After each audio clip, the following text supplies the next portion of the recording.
Nós vimos nos princípios contratuais que o contrato, em regra, vincula apenas os contratantes.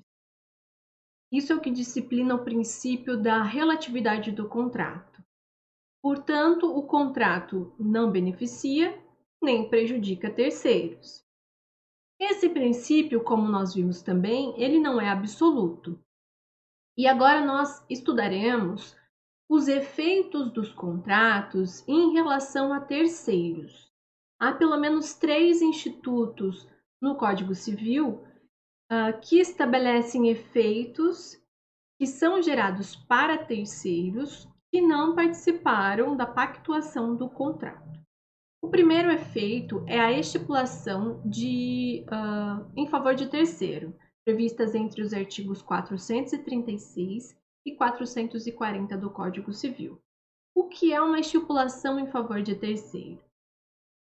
Na estipulação em favor de terceiro, embora o contrato seja pactuado entre duas pessoas, entre o contratante e o contratado, o beneficiário do contrato é um terceiro que não participou do contrato. Ele não firmou, ele não contratou. Ainda assim, ele é atingido pelo contrato, o contrato produz efeitos em relação a ele, porque ele é beneficiado por esse contrato, ele tem alguma vantagem nesse contrato. Tá? O terceiro, ele deve ser determinável, podendo ser futuro, como uma prole eventual, mas sempre deve ser determinável. Um exemplo de um contrato estipulado em favor de terceiro é o contrato de seguro de vida, em que o contratante prevê que o beneficiado, quem receberá a indenização em caso de ocorrência do evento, será um terceiro por ele indicado, certo? A estipulação em favor de terceiro possui, então, requisitos subjetivos e objetivos. O requisito subjetivo é a presença obrigatória de 3 pessoas: o estipulante, o promitente ou devedor e o beneficiário. É imprescindível que esse beneficiário ele seja estranho ao contrato. Se o beneficiário for o estipulante, então o contrato não será estipulado em favor de terceiro, será estipulado em favor do próprio contratante. Tá? Então, para que ocorra esse instituto da estipulação em favor de terceiro, é imprescindível a presença dessas 3 pessoas e também que o beneficiário seja estranho ao contrato, ele não tenha participado das previsões contratuais. O requisito objetivo é que haja uma vantagem patrimonial, gratuita ou não, em benefício de terceira pessoa alheia à convenção. Então, requisito subjetivo, presença de 3 pessoas. Requisito objetivo, existência de vantagem patrimonial, certo? Quais são os efeitos da estipulação em favor de terceiro? Bom, primeiro, o estipulante, entre o estipulante e o promitente, tá? Entre os contratantes originários. O promitente, ele não se desobriga em relação ao estipulante. Tá? Então, mantém-se o vínculo entre os contratantes, ainda que esse contrato seja pactuado em benefício de um terceiro. O estipulante ele pode exigir do promitente o cumprimento da prestação prevista no contrato. Assim prevê o artigo 436. O que estipula em favor de terceiro pode exigir o cumprimento da obrigação. Agora, o estipulante ele pode exonerar o promitente do cumprimento da prestação se no contrato não houver cláusula que dê ao beneficiário o direito de reclamar a execução da promessa. Então, nós vimos que há 3 pessoas, pelo menos, nessa relação jurídica: o estipulante, o promitente e o beneficiário. Se no contrato não for garantido ao beneficiário o direito de exigir o cumprimento da prestação, somente o estipulante poderá exigir do promitente esse cumprimento. E, portanto, considerando que só ele pode exigir, ele pode também exonerar o promitente do cumprimento da prestação.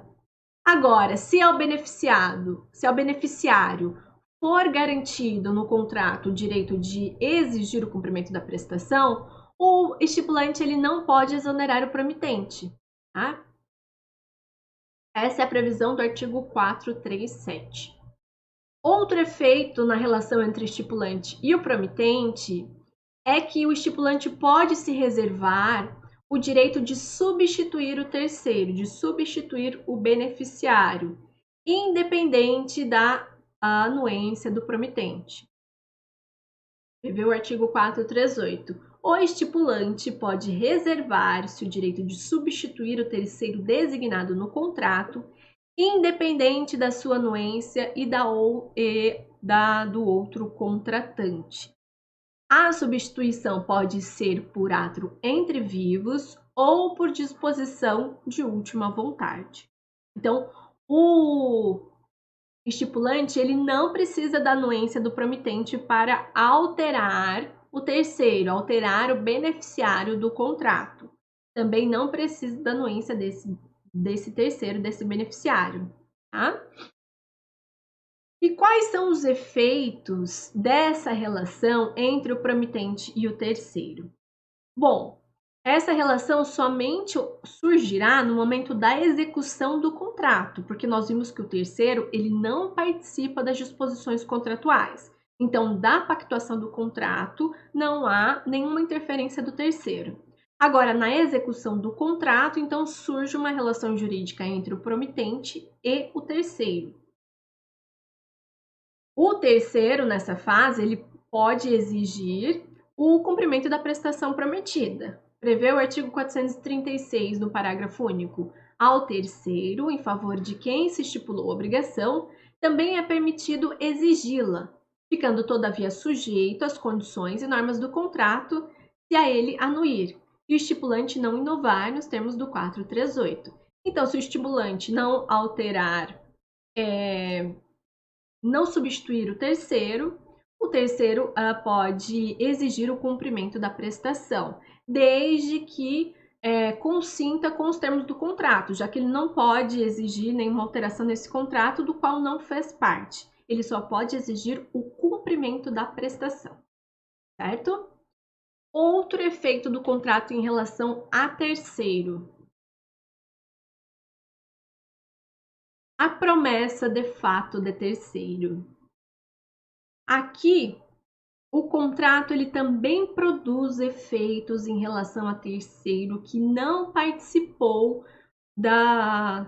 do contrato, não figurou como contratante. Na promessa de fato de terceiro, o promitente ele assume uma obrigação perante o promissário de obter a manifestação de vontade de terceiro que prestará algo em seu favor. Então, enquanto no outro instituto, na estipulação em favor de terceiro, esse terceiro vai ser beneficiado pelo contrato, na promessa de fato de terceiro, o terceiro terá que cumprir uma prestação. Mas o compromisso aqui do promitente é obter o compromisso desse terceiro de prestar esta prestação, tá? O único vinculado ao contrato é o promitente. O terceiro ele não está vinculado ao contrato. O promitente ele assume a obrigação de fazer, que uma vez não cumprida, resolve-se em perdas e danos. Qual é essa obrigação de fazer? Obter o compromisso do terceiro de cumprir a prestação. Artigo 439. Aquele que tiver prometido fato de terceiro responderá por perdas e danos quando este não o executar. Então, o promitente assume com o promissário um compromisso de obter um fato desse terceiro. Se esse terceiro não assumir o compromisso de cumprir a prestação, o promitente responderá por perdas e danos. Agora, uma vez que o terceiro assume o compromisso de cumprir a prestação, aí é afastada a responsabilidade do promitente. Aí quem responde por eventual inadimplemento é esse terceiro. Ainda na hipótese do terceiro não assumir o dever de cumprir a prestação, também será afastada a responsabilidade do promitente de indenizar o promissário se o terceiro for cônjuge do promitente, dependendo de sua anuência o ato a ser praticado, e desde que, pelo regime de casamento, a indenização de algum modo venha a recair sobre seus bens. Tá? Perfeito. Em relação à promessa de fato de terceiro, é basicamente isso. Há também a existência de 3 figuras, apenas 2 participam do contrato, que é o promissário e o promitente. O terceiro pode ou não assumir o cumprimento da prestação. Se ele não assume, o promitente responde por perdas e danos. Agora, se ele assume, exonera-se a responsabilidade do promitente e eventual inadimplemento será respondido pelo próprio terceiro. Certo? Temos aqui uma questão também do Tribunal de Justiça do Paraná para o cargo de titular de serviço de notas e registros, remoção, e diz o enunciado da questão. A teoria geral dos contratos para o direito civil representa um marco teórico, princípio lógico e normativo. Dela nascem muitas outras espécies de contrato, regrados algumas vezes por legislações específicas e até resoluções. Vários são exemplos dessa constatação, a saber, o contrato de seguro de vida, que decorre do gênero estipulação em favor de terceiro, e o contrato de shows artísticos, que decorre da promessa de fato de terceiro. Em relação a essas duas bases contratuais e com fundamento no Código Civil Brasileiro, assinale a alternativa correta. Essas são as alternativas, eu já vou passar para a resposta. O que estipula em favor de terceiro não pode exigir o cumprimento da prestação? Pode sim. Nós vimos que o que estipula em favor de terceiro, ele pode exigir o cumprimento da prestação, artigo 436. Se o terceiro, em favor de quem se faz o contrato, se deixar o direito de reclamar-lhe a execução, poderá o estipulante exonerar o devedor? Não, nós vimos que se o terceiro puder exigir o cumprimento da prestação, o estipulante ele não poderá exonerar o devedor. Artigo 437. Alternativa C. Aquele que tiver prometido o fato de terceiro responderá por perdas e danos quando este o não executar? Sim, artigo 439. Se o terceiro não assumir o compromisso de executar essa prestação, aquele que promete, o promitente, ele responde por perdas e danos frente ao promissário. Alternativa D. Na estipulação em favor de terceiro, a substituição pode ser feita por ato entre vivos? Até aqui, perfeito. Ressalvados casos de disposição de última vontade, os quais são vedados? Não. O parágrafo único do artigo 438 garante que a substituição possa ser realizada tanto por ato entre vivos quanto por disposições de última vontade. Por fim, alternativa E. O estipulante pode reservar-se o direito de substituir terceiro designado no contrato. Perfeito. Dependendo de sua anuência e da do outro contratante? Não. O estipulante não depende da anuência do contratante, muito menos do terceiro. Artigo 438. Passamos então para a terceira hipótese em que há efeitos dos contratos em relação a terceiros. Contrato com pessoa a declarar. O contrato com pessoa a declarar é uma modalidade contratual em que um dos contratantes ele se reserva o direito de indicar outra pessoa para que, em seu lugar, adquira os direitos e assuma as obrigações dele decorrentes. Então, há aqui também a participação de 3 pessoas na relação contratual. A primeira pessoa é o promitente, é aquele que assume o compromisso de reconhecer a pessoa que será eleita para figurar no contrato. Há ainda o estipulante, que é aquele que pactua em seu favor a cláusula de substituição. É aquele que se reserva o direito de indicar outra pessoa para figurar no contrato em seu lugar. E por fim, temos o electus, que é aquele que validamente é nomeado e aceita a indicação que é comunicada ao promitente. Então, a princípio, o contrato ele é firmado entre o promitente e o estipulante. Mas desde o princípio, o promitente ele assume o compromisso de aceitar a substituição do estipulante por outra pessoa que será pelo estipulante indicada. O estipulante, por sua vez, figura temporariamente num dos polos do contrato, já que desde o princípio ele tem a intenção de ser substituído pelo electus. O electus é aquele que passa a integrar o contrato após ser indicado pelo estipulante. O contrato com pessoa a declarar é um negócio jurídico bilateral que se aperfeiçoa com o consentimento dos contratantes, que são conhecidos. Então, o promitente e o estipulante, eles são conhecidos desde o princípio. As partes contratantes são, portanto, definidas e identificadas.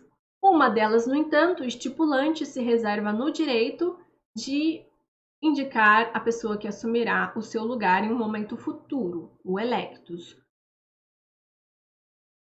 O contrato tem, então, 2 fases. Na primeira fase, o estipulante comparece em caráter provisório ao lado do contratante. Na segunda fase, passa a figurar o electus no lugar do estipulante. Um exemplo de contrato com pessoa a declarar é o contrato de revenda de veículo. Para evitar que haja transferências sucessivas do veículo, é comum que as partes façam esse contrato com pessoa a declarar. Então, o revendedor, que figura aqui na posição de estipulante, ele adquire esse veículo, mas com a condição de, em determinado prazo, indicar um terceiro para figurar no polo passivo do contrato de compra e venda. A notificação da pessoa indicada pelo estipulante, ela deve ser comunicada a outra parte num prazo estipulado. Se no contrato não for estipulado o prazo, na falta do contrato, o prazo legal é de 5 dias. Então, prevê o artigo 468. Essa indicação deve ser comunicada à outra parte no prazo de 5 dias da conclusão do contrato, se outro não tiver sido estipulado. A aceitação da pessoa nomeada não será eficaz se não se revestir da mesma forma que as partes usaram para o contrato. Então, primeira observação, as partes têm a liberdade de pactuar o prazo em que haverá a indicação do electus. Se as partes não pactuarem, se houver silêncio, esse prazo será de 5 dias contados da data da conclusão do contrato. Além disso, aqui é necessária a observância da forma. Se o contrato foi feito por escritura pública, por exemplo, a indicação também deverá ser feita por escritura pública. Tá? Artigo 469. A pessoa nomeada de conformidade com artigos antecedentes adquire o direito e assume as obrigações decorrentes do contrato a partir do momento em que este foi celebrado. Então, a indicação, ela tem efeito ex tunc. Ela não se inicia no momento da indicação, ela retroage ao momento em que o contrato foi pactuado. O contrato somente manterá eficácia entre o promitente e o estipulante, entre aqueles contratantes originários, se não houver a indicação da pessoa a declarar, se o nomeado se recusar recusar a aceitar a nomeação, se a pessoa indicada for insolvente e este fato esse desconhecido no momento da indicação, ou se a pessoa indicada for incapaz no momento da nomeação. Essas ressalvas de manutenção da eficácia do contrato em relação aos contratantes originários, elas estão previstas nos artigos 470 e 471 do Código Civil, correto? Esses são os 3 institutos em que se verifica efeitos dos contratos em relação a terceiros que não figuraram como contratantes. Tá? Então, há uma exceção à regra de que há vinculação do contrato apenas em relação aos contratantes. Agora, deixa eu ver quanto tempo, 20 minutos. Acho que eu vou encerrar essa aula e iniciar a próxima com os efeitos do contrato em relação ao objeto.